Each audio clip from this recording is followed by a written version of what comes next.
Good morning. আজকে আমরা যাচ্ছি, থাম্বনেল থেকে তো বুঝতেই পারছো, বাবাকে নিয়ে বেরিয়েছি।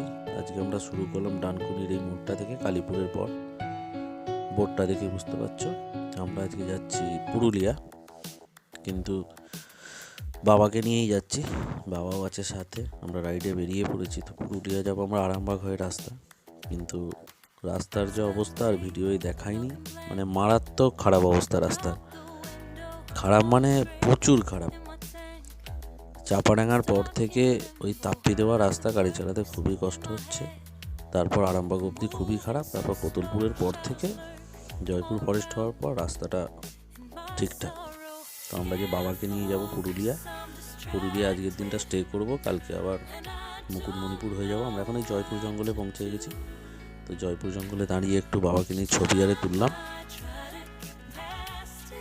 ব্লগটা বেশি বড় হবে না, আর অনেক দিন ব্লগে আসিনি, সময়ের খুব অভাব ছিল। কারণ ব্লগ করাটা আমাদের এরকম ব্যাপার না যে কিছু ইনকামের জন্য ব্লগ করি। তো আমি একটা মেকানিক রাইডও করি, যখন তখন বেরোই, যেখানে ইচ্ছে। ঘুরতে ভালোবাসি, আর সময়ের অভাবে ব্লগটা করতে পারিনি। সামনে পুজো ছিল, দুর্গা পুজো, তো একটু ফাঁক পেয়েছি। বাবাকে নিয়ে আমি একটু পুরুলিয়াটা ঘুরতে বেরিয়ে গেছি। তো কারো যদি কিছু মানে মেকানিক হিসেবে গাড়ির যদি কোনো গাড়ি সংক্রান্ত যদি কিছু আলোচনা হয়, তো কোনো কারো প্রবলেম হলে তো কমেন্ট বক্সে আমায় জানিও। যতটা পারবো বলে দিয়ে শর্ট আউট করার চেষ্টা করব। তো আমরা আরামবাগ হয়ে আমরা ছিলাম এই মাঠা ফরেস্টের সামনে, পাখি পাহাড়ের নিচে। তো এটা হচ্ছে রূপসী বাংলা ইকো কটেজ, খুবই সুন্দর। এদের জায়গা অনেক বড়, দারুণ জায়গা, পুরো একদম গ্রিনারিতে ভর্তি, গাছগাছালি, পরিষ্কার পরিচ্ছন্ন। এদের সার্ভিসও খুব ভালো। তো আপনারা এখানে উঠতে পারেন একদম পাখি পাহাড়ের নিচে উল্টো দিকে। তো মোড়টা হচ্ছে টাইগার মোড়, তো এইখানে উঠতে পারো, খুবই ভালো। এটা খাওয়ার জায়গা আছে, আর পেছনেও আছে। সামনেটা ইকো রিসর্ট করা আছে, মাটির দেয়াল, মাটির ঘর। তো একটা রুমে তোমরা 4-6 জন আরামসে থাকবে, কোনো অসুবিধে নেই। পাখা আরে সবই রয়েছে, আর অনেকটা জায়গা নিয়ে পুরো একদম গ্রিনারিতে ভরা। আর সামনেই পাহাড় রয়েছে, সব সময় দেখতে পাবে। পাখি পাহাড়টাকে দেখাই যায়। এটা হচ্ছে পাকা ইট বালি সিমেন্টের, নর্মাল যেরকম হয়। তো সবাই তো এইসব জায়গায় গিয়ে ইকো রিসর্টেই থাকতে ভালোবাসে। এদের সার্ভিসও খুব ভালো, আর বাজেটের মধ্যেই ভালো জায়গা। এখানটা ক্যাম্প ফায়ারে করতে পারবে তোমরা, পিকনিক হলে পিকনিকও করতে পারো, পিকনিক হিসেবেও ভাড়া নেবে। আমি ডিসক্রিপশানে এদের ফোন নাম্বারটা দিয়ে দেবো, যোগাযোগ করে নিতে পারো। এটা মাঠা টাইগার মোড়ের সামনে রূপসী বাংলা ইকো কটেজ। এদের সার্ভিস খুব ভালো, দারুণ সার্ভিস। আমরা তো খুব ভালো পেয়েছি। আমি এই নিয়ে 3-4 বার গেলাম, তো আমি এই 3-4 বারে এই জায়গাতেই উঠেছি। তো আমরা এই দুপুরের লাঞ্চ করে নেবো, করে টোরে আবার বেরোবো একটু খয়রা ড্যামের দিকে। চলো দেখতে থাকো।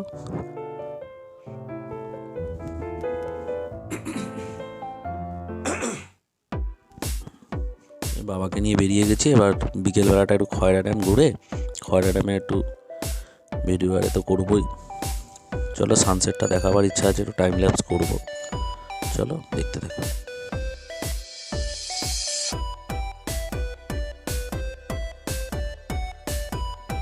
আমার ক্যামেরাটা একটু প্রবলেম করছে, যার জন্য এরকম কাঁপা ছবিগুলো এসছে। পরে দেখছি, কিন্তু আর তো কিছু করার নেই, তো এইগুলোই দিয়েছি। আমরা চলে এসেছি খয়রাপাড়া ড্যামের কাছে।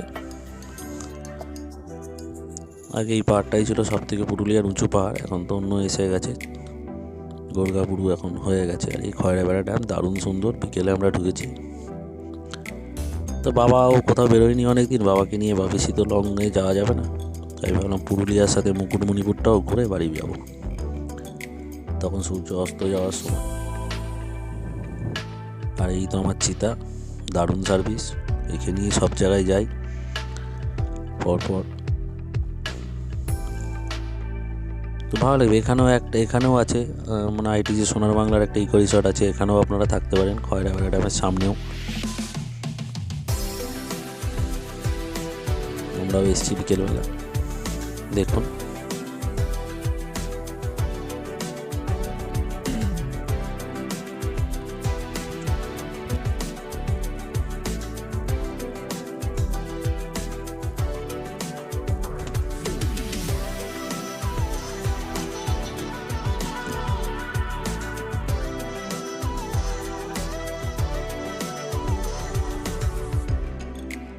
তবে আমি একটা কথা বলি, আমি একজন মেকানিক, সেই হিসেবে ব্লগ এক্সপার্ট নয়, তো ব্লগিং করি যদি কিছু ইনফরমেশান দেওয়া যায় তাই। আর আপনাদের বলছি যদি ভালো লাগে তো একটু সাবস্ক্রাইব করে দেবেন, একদম ছোট চ্যানেল, তা আপনারা বড় করলে বড় হবে, এই হচ্ছে ব্যাপার। আর হচ্ছে যদি হচ্ছে মানে আপনাদের গাড়ি সংক্রান্ত কোনো কিছু জানার থাকে তো কমেন্ট বক্সে জানাবেন। আর ভিডিওয় টুকটাক ইনফরমেশান দিয়ে দিচ্ছি, এর পশ্চিমবাংলা ইকো কটেজের ইনফরমেশান দিয়ে দেবো, আপনারা গিয়ে দেখতে পারেন, দারুণ সার্ভিস, দারুণ। আমি তো এই নিয়ে 3-4 বার গেলাম পুরুলিয়া, তো আমি ওখানে উঠেছি। আবার খয়রাবেড়া ড্যাম থেকে আমরা চলে এসেছি, এই সামনেই এই পাখি পাহাড়, এরকম পাহাড়ের ভিউ আপনারা পাবেন রুমে বসে। আর আজকে ওয়েদারটাও দারুণ ছিল, বেশি ঠান্ডাও নেই, গরম। পরের দিন সকালবেলা আমরা চলে গেছি আপনার হচ্ছে লহরিয়া শিব মন্দির, বাবাকে নিয়ে সকালবেলা প্রথম লহরিয়া শিব মন্দির দর্শন করব। লহরিয়া শিব মন্দির দারুণ, লহরিয়া শিব মন্দির খুব কাজ হচ্ছে, লোকজন এসছে, ভালোই ভিড় আছে, একদম ঝকঝকে করে দিচ্ছে। এর আগেও গেছি, এত ঝকঝকে থেকে ছিল না, তো এখন একদম পর্যটকদের ভিড় হচ্ছে স্বাভাবিক, ওদের তো সুন্দর করতেই হবে। ওম নমঃ শিবায়, হর হর মহাদেব। এটা একটা রাধাকৃষ্ণ মন্দির আছে, হরে কৃষ্ণ। আর আমরা এই পাহাড়ে উঠে গেছি, এটা হচ্ছে লোয়ার ড্যাম। লোয়ার ড্যামের ওই রাস্তায় তো কাউকে যেতে দেয় না, আর এখান থেকেই দেখা যায়, আমাদের দারুণ লাগে জায়গাটা। তলায় লহরিয়া ড্যামটাও দেখা যায়, লহরিয়া ড্যাম, লহরিয়ার মন্দির, এই রাস্তা। তো আমরা এখান থেকে লোয়ার ড্যামটা বাবাকে দেখিয়ে দিলাম, দেখিয়ে দিয়ে এখন যাব আপার ড্যামে। আজকে মুরগুমারও যাওয়ার প্ল্যান আছে, তো মুরগুমাও যাবো আমরা। আর এখান থেকে ওই জলটা ছাড়ে লোয়ার ড্যামে, এখন আপার ড্যামে জল উঠছে। আপনারা তো জানেন যে দিনের বেলা আপার ড্যামে জল তোলা হয়, রাতের বেলা আবার কারেন্টের জন্য আপার ড্যাম থেকে লোয়ার ড্যামে ছাড়া হয়, ছেড়ে ওখানে টারবাইন ঘুরিয়ে কারেন্ট তৈরি হয়, তাতে পুরুলিয়ার কারেন্টের যে চাহিদা সেটা মেটায়। এটা হচ্ছে আপার ড্যাম। আপার ড্যাম থেকে তো ভিউ বিভৎস সুন্দর লাগে। তবে পুরুলিয়া একবার নয় বারবার যেতে ইচ্ছা করবে, এমনি 2-4 দিনের ছুটি পেলে একদম আরামসে পুরুলিয়া চলে যান, মন ভরে যাবে। আমার তো দারুণ লাগে পুরুলিয়া, তবে সবাইরই ভালো লাগবে, জায়গাটাই এরকম, পশ্চিমবঙ্গের মধ্যে ছোট্ট দার্জিলিং, তো সবাইরই ভালো লাগবে। ড্যাম পাহাড় ভর্তি। আর আমরা ওখান থেকে চলে এলাম মুরগুমায়। ময়ূর পাহাড়ে আমরা যাইনি, ময়ূর পাহাড়ে বাবাকে নিয়ে উঠতে পারবো না, অনেকগুলো সিঁড়ি, তো ময়ূর পাহাড়ে যাইনি, আমরা চলে এলাম মুরগুমা। রাস্তা তো মারাত্মক অ্যাডভেঞ্চার রাস্তা, আপনারা এলে পুরো একদম পাহাড়ি ফিল পেয়ে যাবেন। আর খুবই সরু, চারিদিকে ঝোপঝাড়ের সরু রাস্তা দিয়ে একদম বাবাকে নিয়ে, বাবা তো ভয় পেয়ে গেছে, লাস্ট 4-5টা ল্যাব এত খাড়াই আছে, বাবা বলছে উঠবো কী করে, এরকম একটা ব্যাপার। বাবা কোনোদিনও বেরোয়নি পাহাড়ি। তো এটা মুরগুমায় ভালো করে, বাবার খুব ভালো লেগেছে মুরগুমায়।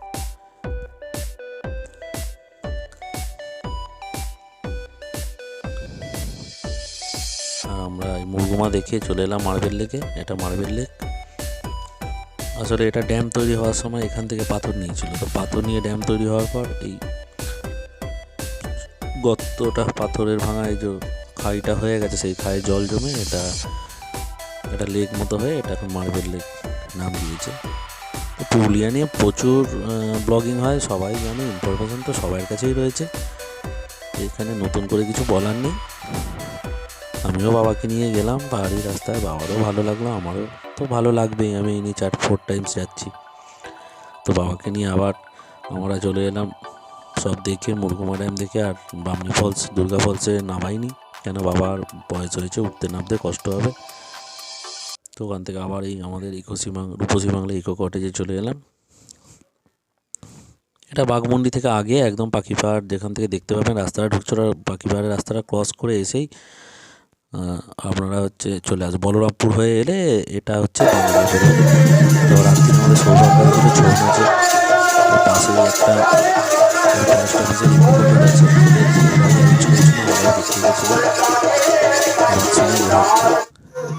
হচ্ছে দেখো মহিষাসুর মর্দিনী ওষুধ বট।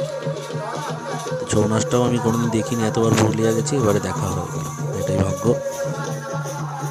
ভালো, এই শিল্পটা বেঁচে থাকুক, পুরুলিয়ার এটা ঐতিহ্য, সারা পশ্চিমবঙ্গ কেন ভারতবর্ষ জুড়ে পুরুলিয়ার এই ছৌ নাচ একটা ঐতিহ্য। আমরা ওখান থেকে চলে এসেছিলাম, এসে পরের দিন সকালবেলা ব্রেকফাস্টারে করে আমরা মুকুটমণিপুরের উদ্দেশ্যে রওনা হয়ে গেলাম। আজকে ফেরার পালা, মুকুটমণিপুর হয়ে আমরা সিধে বাড়ি ফিরবো। তো এই মুকুটমণিপুর যাচ্ছি আমরা। মুকুটমণিপুরে আমি এর আগে কোনোদিন যাইনি, আমি এবারে ভেবেছি মুকুটমণিপুর হয়েই বাবাকে নিয়ে গেছি যখন, একবারে ওই রাস্তা দিয়ে ফিরে যাব। আমার এই মুকুটমণিপুর ফার্স্ট টাইম, এই মুকুটমণিপুর চলে এসেছি। আমার তো দেখে মানে চোখ টোক জুড়িয়ে গেছে, এত বড় ড্যাম, সমুদ্রের মতো, মানে এপার ওপার কিছু দেখা যাচ্ছে না, পুরো কুয়াশা ভরা। আর রাস্তাটা মানে সেই লেভেলের, এই বাঁধের ওপরে রাস্তা দিয়ে যেতে মানে সেই লাগছে, দারুণ লাগছে। আর পুরো রাস্তাটা আমরা বাইক চালিয়েছি, মানে যত সময় লাগবে লাগুক, টোটাল রাস্তাটা বাইক চালিয়েছি, একদম শেষ অবধি গেছি। লাস্টে একটা মানে একটু পার্ক মতো রয়েছে, পার্কের উপরেও যাওয়া যায়। আর এখানে আপনি বোটিংও করতে পারবেন, বোটিং হচ্ছিল, অনেকেই বোটিং করছে। এখন ওই 12টা সাড়ে 12টা বাজে, আমরা মুকুটমণিপুর চলে এসেছি। আর রোদ্দুরও দারুণ, প্রচুর রোদ্দুরের টেম্পার।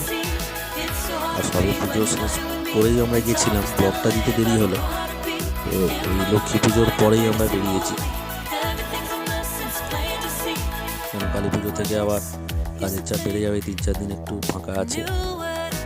আর বন্ধুরা, যদি ব্লগটা ভালো লাগে, আমার এর আগেও ব্লগ আছে, নর্থ সিকিম ব্লগ আছে, এর আগেও পুরুলিয়া ব্লগ আছে, যে গনগনি ব্লগ আছে, যা আছে দেখবে পরপর। আর যদি ভালো লাগে তো একটু সাবস্ক্রাইব করে দিও, চ্যানেলটা বড় হবে। গাড়ি সংক্রান্ত তো বলেছি, কোনো প্রবলেম হলে তো আমাকে কমেন্ট বক্সে জানিও। আর এই যে ওই পার্ক, আমরা একদম লাস্টে এসে গেছি, এসে একদম। আর আমার চিতা তো বিভৎস সার্ভিস দেয়, গাড়ি নিয়ে তো আমার টেনশন নেই, আর আমার চিতা আমাকে নিশ্চিন্তে রাখে। NH 125 নিয়ে সব জায়গায় যাচ্ছি। নেক্সট ইয়ারের প্ল্যান আছে অরুণাচল যাব, তো আমি ফেসবুকে জানিয়েই বেরোই, যদি কেউ জয়েন করতে যাও জয়েন করতে পারো, কোনো অসুবিধে নেই। আমার ফেসবুক লিঙ্ক হচ্ছে বিদ্যুৎ দাস, তো ফেসবুক লিঙ্কটাও আমি দিয়ে দেবো এখানে। আর ইউটিউব চ্যানেল হচ্ছে ইয়োর ফ্রেন্ড বিদ্যুৎ, যদি ভালো লাগে সাবস্ক্রাইব করি। এটা একটা গেট, লক গেট, মুকুটমণিপুরে 3টে লক গেট আছে দেখলাম, তো এইটাও একটা ছোটো লক গেট, এখান থেকে জল যাচ্ছে এই জন্য।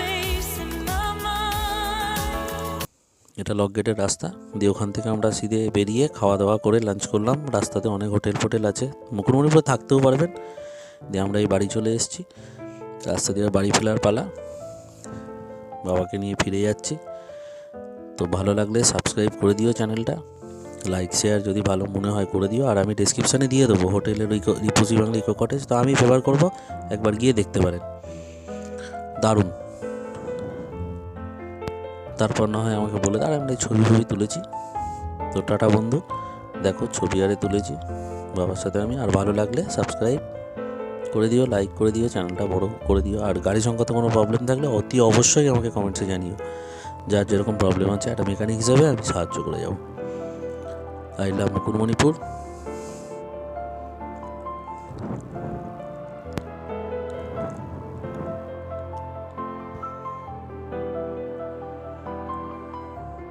চলো বাই, নেক্সট ব্লগে দেখা।